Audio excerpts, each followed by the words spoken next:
On June 23, 1996, N64 was released in Japan. The results were nothing less than phenomenal. Within hours, over 500,000 systems cleared the shelves.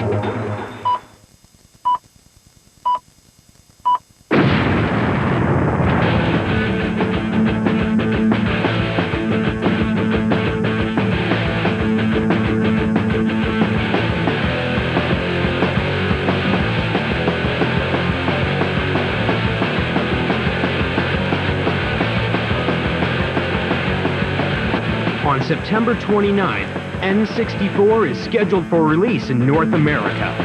The system is about to change. But before it does, we decided to invite 3 of the best gamers in the country to put it to the test. This is N64.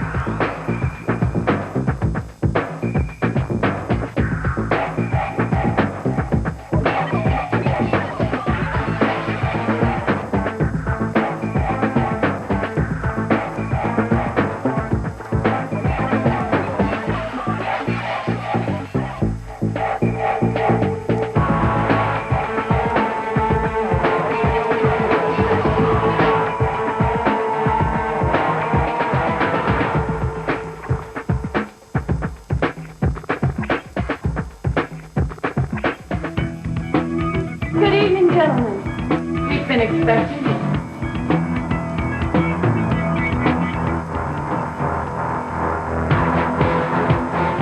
This is it, the power of N64, the driving force in the next generation of video games. With 64-bit technology, you're witness to moves and graphics that no other system can match. 360-degree viewing, 3-dimensional graphic interpretations, anti-aliasing for crisp graphics, and too many other things that are just going to blow your mind.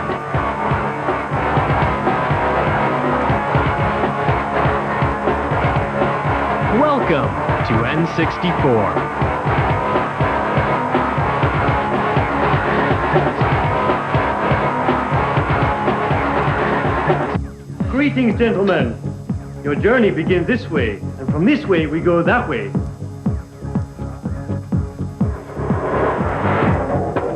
Yo, what is this? Yo, it's kinda dark in here. Oh, shit. Hey guys, how you doing? So, I understand you're here to find out about the Nintendo 64.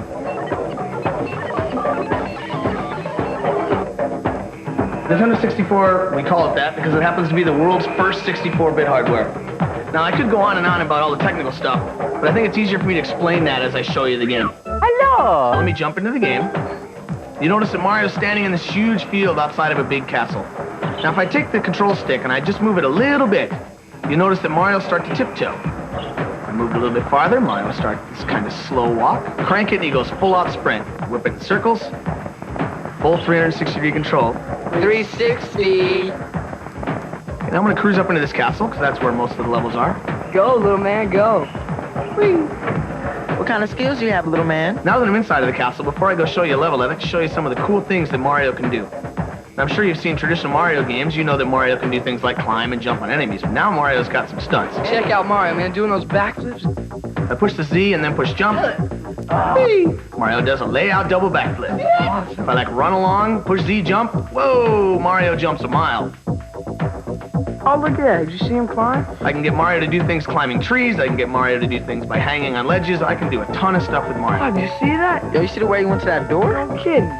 Here we go!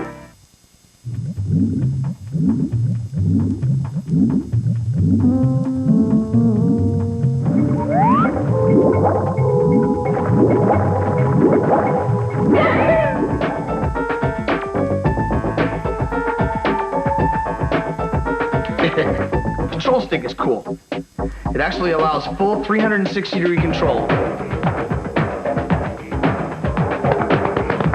Okay, so I'm going to cruise along here and jump into this picture. Oops. Hey, how'd you do that? Actually, it was pretty hard. We had a bunch of R&D guys with busted heads. This level's kind of cool because there's swimming levels in the game, there's snow levels, there's other stuff. This level actually involves swimming as well as kind of some traditional platform stuff. However, now it's all happening in a 3D world. That's awesome.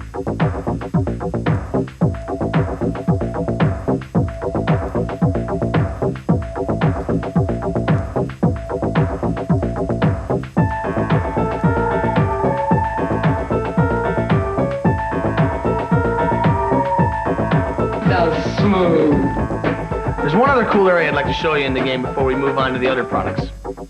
And that's Bowser.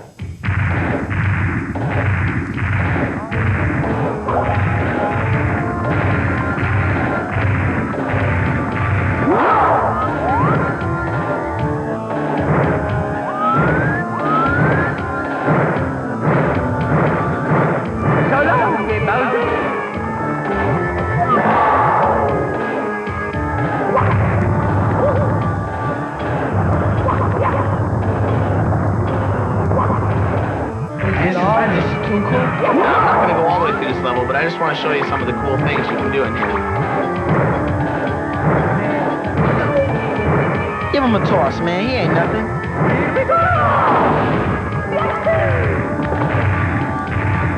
Anyway, I think I could go on for about the next 20 hours telling you about Mario 64, but I think it's time we move on to Armand, who's going to show you Pilot Wings.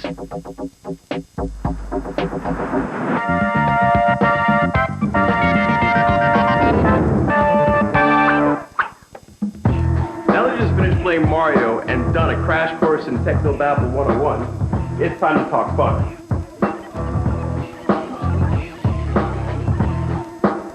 What's really different about Pilot Wings is that you get to deal with more than just airplanes. You've got hang gliders, you've got rocket packs, and you've got gyrocopters. It's the most unique flight simming game you've ever played in your life.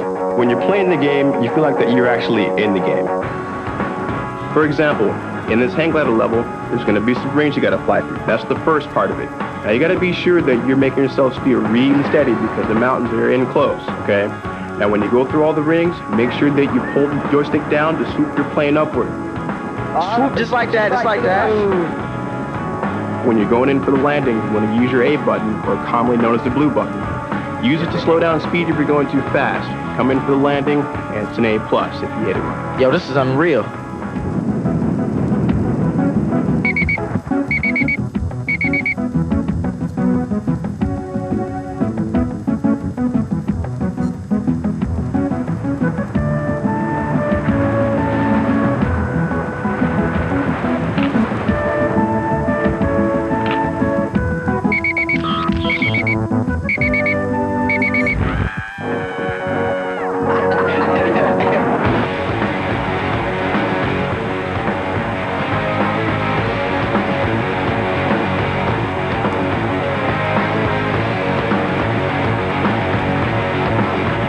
When you get to the point where you think you're actually good at this game, try this. Try getting at least a silver or gold medal in all 3 events, and you're going to open your way up into some new hidden levels, like the cannonball stage.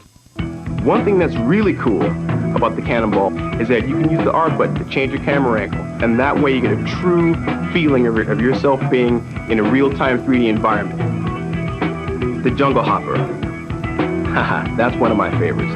In this area, the object is to jump across the USA. Now you want to use your analog joystick once again to make sure that you get the longest jump possible. You jump over this building here, and then you go around the bend and try to find the best way to get to the actual goalpost.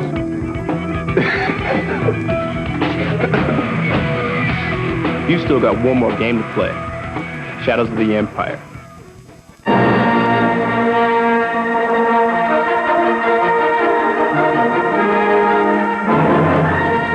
I guess you 2 guys are here to see Star Wars Shadows of the Empire.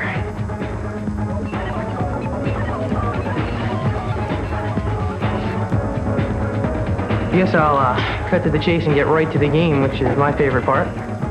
One of the really unique things about Star Wars is that there are several different game types in this game, actually. You fly a snowspeeder over the ice world, you're a guy in a corridor in a maze type level. You actually fly in a spaceship. You ride a swoop bike, which is kind of like a big speeder bike across the land. And one of the coolest parts in the game that I really like is these big walker guys.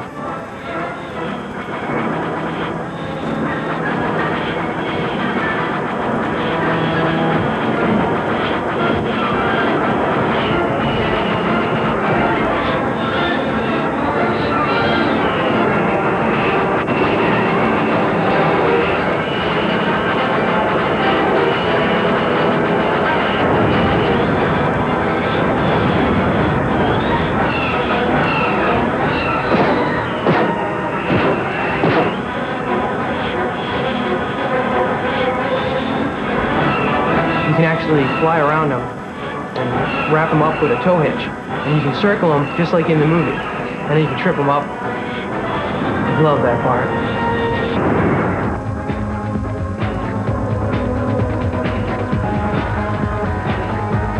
The world is in real 3D, so I can look around and go anywhere I want. But I can also aim and shoot up at enemies that are high, low.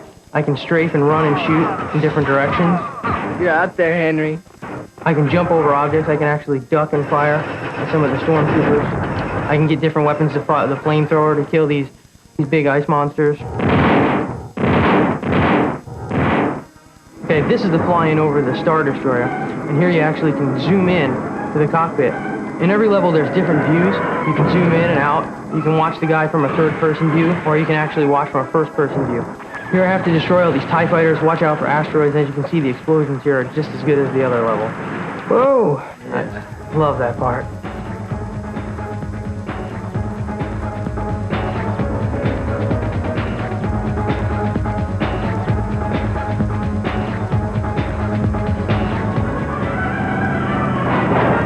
Here's the swoop bike level. See, I'm chasing this gang inside the town. See how fast it gets. And I can zoom out and look in a third-person view. See, I can see all the walls. I gotta try and bump them and stop them from getting to loot.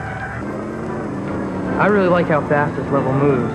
It's pretty overwhelming at first when you're inside the narrow confines of the town, but you get out later on and you actually get out onto the desert and you go over the Sarlacc pits and you have to do the jumps and go through the canyon.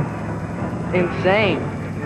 Here I can go anywhere I want and look at things. I can search the walls and stuff and find hidden items.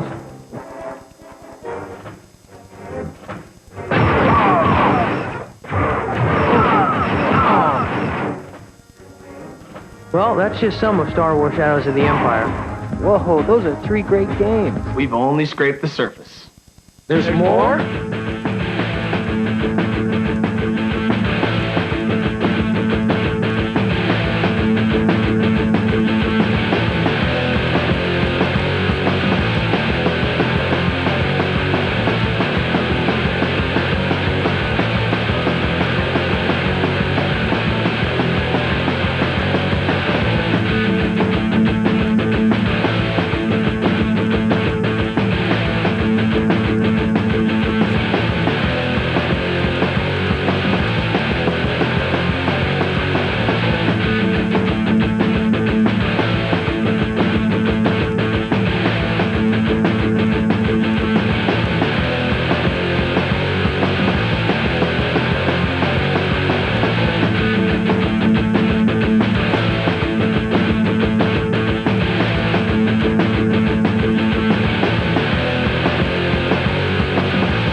N64 rules. On September 29th, N64 will be released in limited quantities.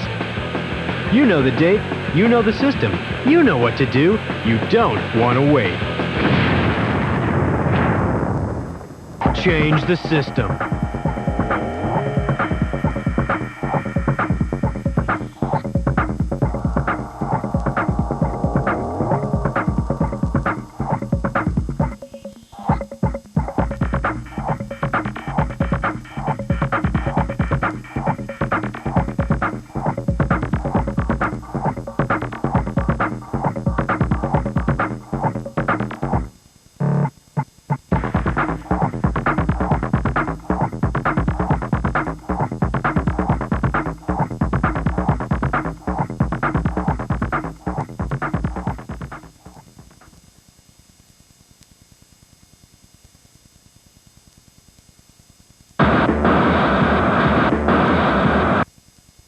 You still want more?